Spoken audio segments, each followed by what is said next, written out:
morning, everyone. Welcome to another adventure of trying to track down, well, I guess really the only cars left from the Top Gear Special that are still in Botswana.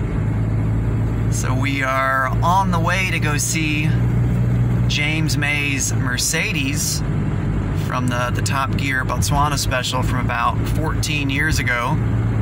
Finally made all the connections and the timing is finally right.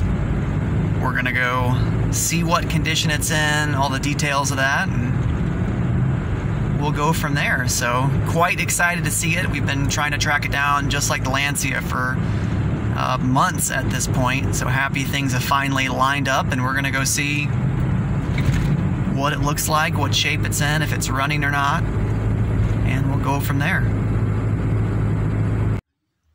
Starting off with looking at the grass, so that way I can make it a surprise as we reveal James May's Mercedes. So this is actually it. Apparently it's been sitting in the field for a bit. They've actually tried to restore it and have it driving around Maun at one point. And it is currently not running, but this is the current state of James May's Mercedes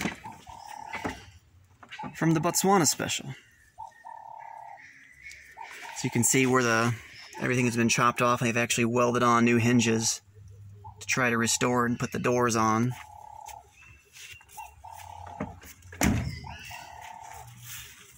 You wouldn't even believe this is the one,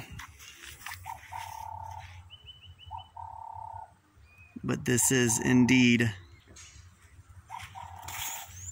James May's Merc that crossed the Maketi.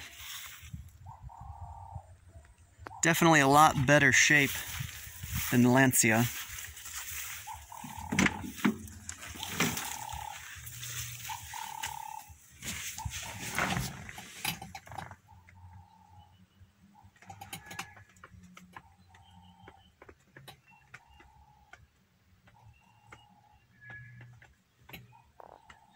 I was told they actually welded a new roof on it.